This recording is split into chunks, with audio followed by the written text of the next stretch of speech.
It's just loading. Okay, so welcome everyone, and thank you so much to Ms. Basra for putting this talk together for us. I remember my own love of psychology really developing when I learnt about this area, and that was way back when I was about 16 or 17. So I'm really excited to revisit this and hear your take on it. So thank you very much, and over to you. Thank you. So obviously in psychology, there's going to be far too much on prejudice for me to be able to cover it in this talk. But I've picked some snippets and I guess some areas that I think are quite important, just some food for thought more than anything, particularly from areas of social psychology. And I'm going to talk about sort of stereotyping and prejudice and how they work hand in hand with each other. So firstly, obviously, what is prejudice? In short, their judgments, preconceptions, attitudes, mostly negative towards members of a group. A majority of the time, they have no foundation, they have no basis. They'll often begin as a result of overhearing something or learning from others and making assumptions based on what you've heard. They aren't necessarily first-hand experiences, like with said group of people. They will just be something that you have heard of or heard somewhere else, and then you've made a judgment based on that, not based on your own experience.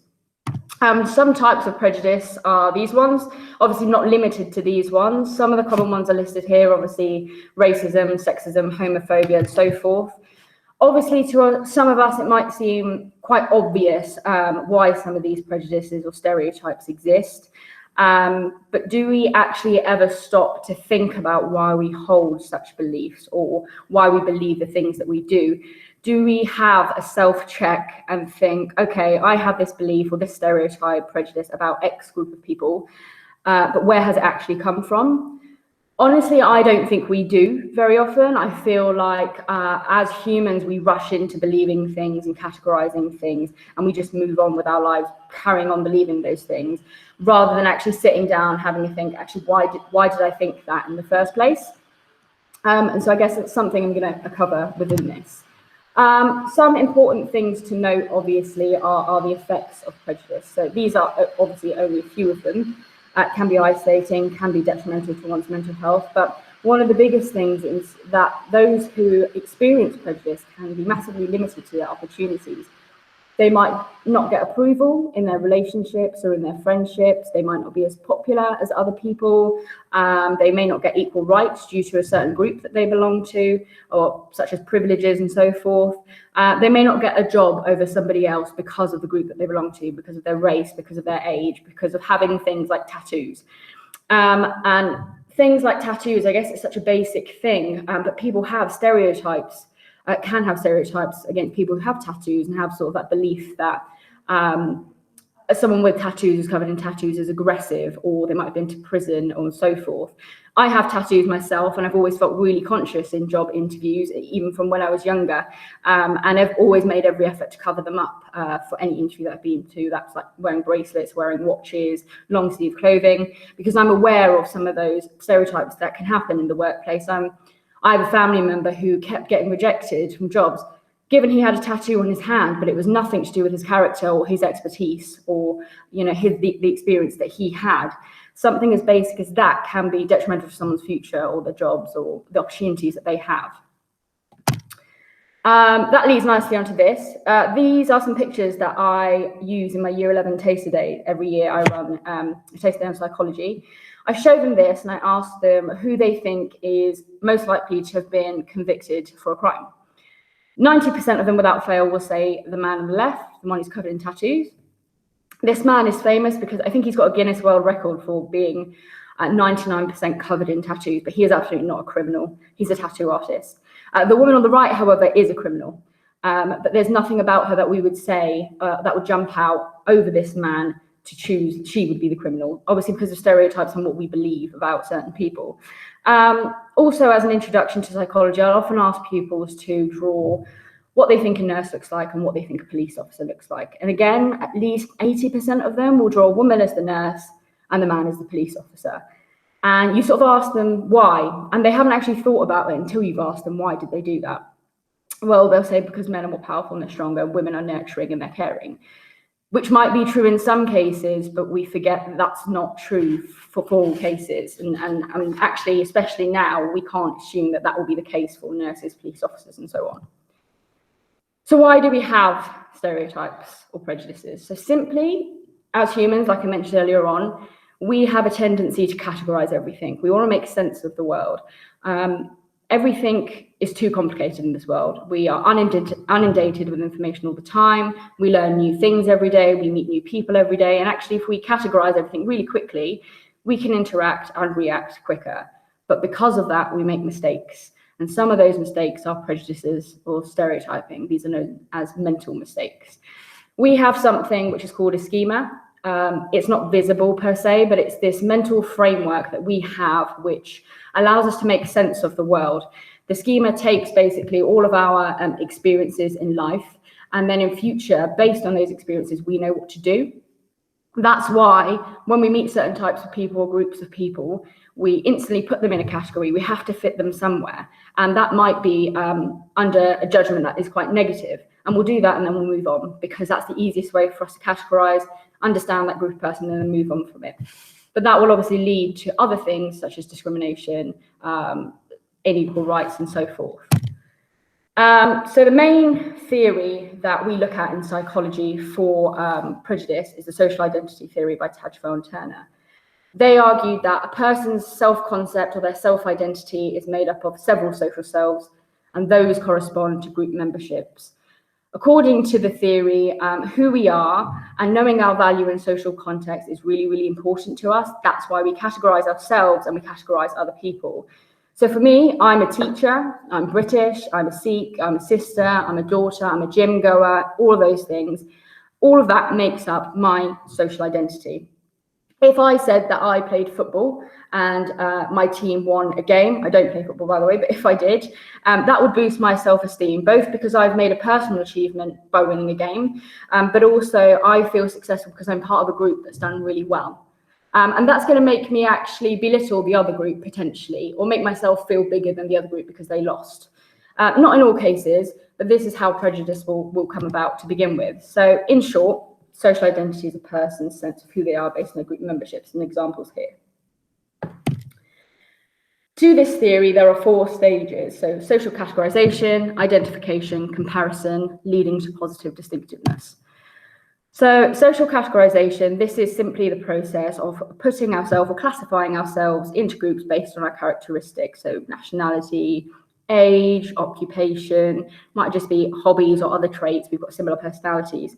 This gives rise to what is known as in-groups and out-groups. The in-groups is us, what we are part of, and the out-groups is everybody else, all the other people that we will compare ourselves to.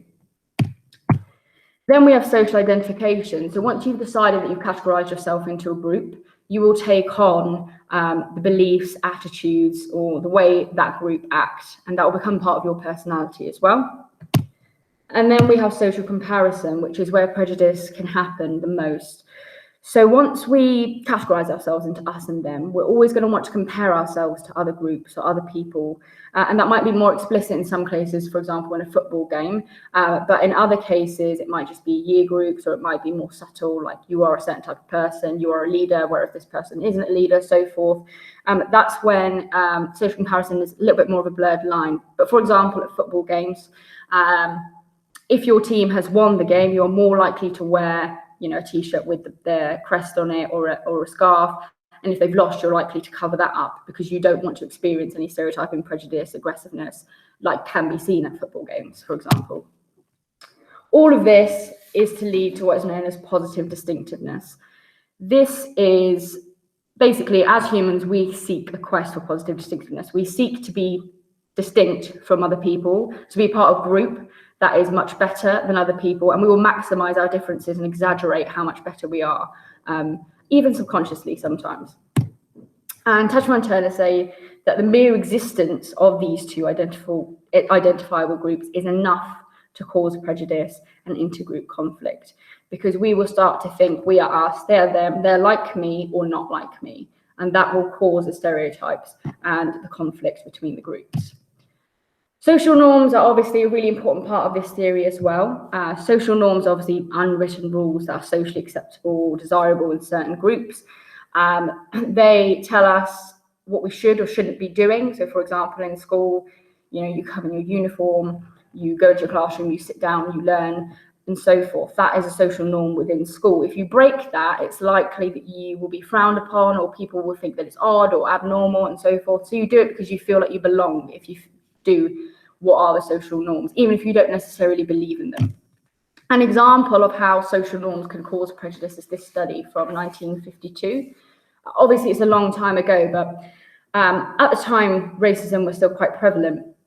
And Minard wanted to look at how social norms influence prejudice or discrimination between black and white miners in the United States. When they were below ground, 80 of the white miners were friendly with the black miners. However, if they were above ground, only 20 of them were friendly with the black miners. And this is where the white miners were conforming to the norms dependent on whether they were underground or above ground. And this shows us that social context really, really influences how prejudiced we're likely to be, or what our views are, just so we can fit in and don't feel like we've been excluded from the groups that we feel we belong to. Some more personal differences or personal attributes that can cause us to be more prejudiced or stereotypical are these 4 things. So I'll look at them separately. The big 5, you may have heard of this, are openness to experiences, conscientiousness, extroversion, agreeableness, and neuroticism. All of these have a correlation with prejudice. So, for example, if you are less open to experience, there is research that suggests you are more likely to have prejudiced views. If you are less conscientious, then you're more likely to have prejudiced views, and so forth. The authoritarian personality. So the authoritarian personality is an individual who has been raised with harsh parenting. Someone who has harsh parenting will potentially have conditional love, whereby they will only receive love if they do things that are pleasing to their parents, or things that are they get awarded for. These children might be quite frustrated or angry as a result of this, and they will take this out in future to people who are socially inferior to them. That might be in the workplace, it might be in school, and that's how a prejudice will form as a result of that home life causing them to feel like they need to take that out elsewhere. So that's another theory behind it. Right-wing authoritarianism, another type of authoritarianism. This is someone in society who likes social stability, likes rules. They like people to follow the rules and feel that everybody should follow the rules and that there should be a hierarchy and we should sit in it. This type of individual will have very prejudiced views towards individuals of groups such as women, people who identify as LGBTQ+, because they feel that that doesn't fit in with the social norms and the social rules that they might have been brought up to believe. And finally, we have social dominance orientation. This type of individual also likes a hierarchy. But the difference between them and a right-wing authoritarian is that they see the world as being a competitive jungle. They feel that they need to compete with everybody to be able to get to the top of the hierarchy. And so they might belittle other people or have prejudiced views against other people so that they come out on top. So, for example, when you're on an interview and you see there might be 5 other people there coming for the same job, you might sit there and think to yourself in your head, oh, that person's from so-and-so place, or that person's from there, and try and put them down your head, essentially, so that you can make yourself feel better and your self-esteem better. So based on this, how can we reduce prejudice, knowing these sort of snippets of information about prejudice? So I think the biggest one is educating and understanding that there are these types of people who have this sort of personality, or understanding the groups that we belong to. Increasing contact with people from different groups, so more diversity, getting in touch with more people, going to more places. And then the third thing, making people aware of their inconsistencies and their own beliefs. So pull people up when they have misconceptions or prejudices, even if they're within your own social groups. It's the only way we can address these things. And the fourth thing is gaining more public support and awareness for anti-prejudice social norms. So changing the social norms, essentially, and the only people who can change the social norms are us in society. And the only reason they're going to change is if we make that effort. An example I can give you is of when I went to university. I went to Bournemouth University, which at the time, I'm not sure now, it was predominantly a white university. It wasn't that diverse. All of my flatmates were white.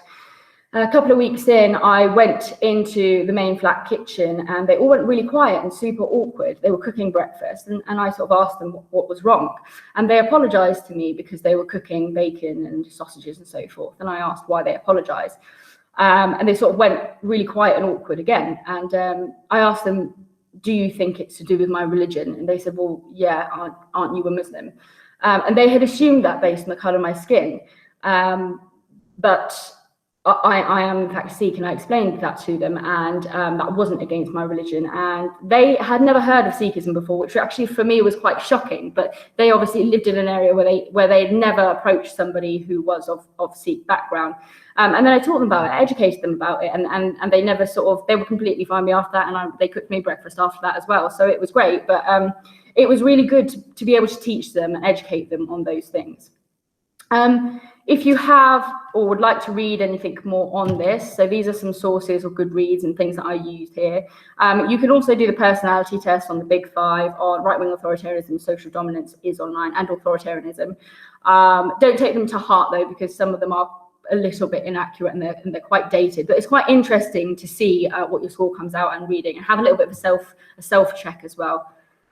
And that's it. If you have any questions or would like to know anything more about this or any books or reading resources, do let me know. Thank you so much. That was really, really interesting and great to hear from your own personal experiences as well. One thing I've noticed a lot is that there seems to be quite a conflict now between those who are so-called woke and people who have, let's say, quite right-wing views. And I would say that both of those positions in themselves feed into a lot of what you're saying in terms of being in a group and then having very prejudicial views against the other. So how do we, I don't know, you might not have the answer, but how would you suggest that we really fight for the cause of equality and promote it in a way that inspires people to join that mission rather than further entrenching difference and polarizing people, if that makes sense as a question? Yeah, no, I see what you mean. I guess it's finding a middle ground as well, isn't it? It's finding something that both of them have in common. So there's research that's been done on the interventions to reduce prejudice, and when there are two completely polar opposite types of groups. And the biggest way that Tajfel and Turner, same people, found was creating superordinate goals, essentially goals that can be achieved by both people and that they have to work together to be able to achieve them, whether it be around something one group is more prioritized than the other, maybe. But that would be a starting point for them to even want to work together in the first place. And then they might think, oh, okay, you do that, that's interesting, or you do that, that's interesting. And then they would come together more so. Yeah, thank you. That's what we're going to try and keep working on. Any other questions from anyone? All right, well, thank you so much. I know this is a crazy busy time, so I really appreciate you giving us your time and sharing your brilliant presentation. I think Dr. Webb's just turned her camera on. Do you have a question, Dr. Webb? Oh, on the spot. I really like that answer you gave just now, Govina, because this thing of too woke, I'm coming up against it in different places, and gosh, you know, it's a bit lowering. But to actually hear, that's a really concrete thing that one can think about, you know, even in a conversation, to establish, you know, common ground, common kindnesses and thoughts about. Oh my gosh! So thank you for that. That's very helpful. When I was hearing you talk earlier about stereotypes, I was starting to think about something that an author, the novelist Chimamanda Ngozi Adichie said. I'm sure you've heard it. That in every stereotype there can be a grain of truth, but what you have to remember is it's not the whole story. And I do really like that thought. Absolutely, yeah. There is a hypothesis called the grain of truth hypothesis, and the idea that it's obviously come from somewhere, but it's a whole story there, and the majority of the time it's not. And we haven't actually thought about that as well at the same time. Yeah, it's a good conversation opener with people who are very feeling very closed about something. Yeah, absolutely. Thank you very much for your talk. You're welcome. Yeah, thank you so much. Really appreciate it. And we'll be meeting next week at the same time. So please have a look on the Google Classroom and I'll see you then. Thank you so much. Thank Bye. you. Bye-bye.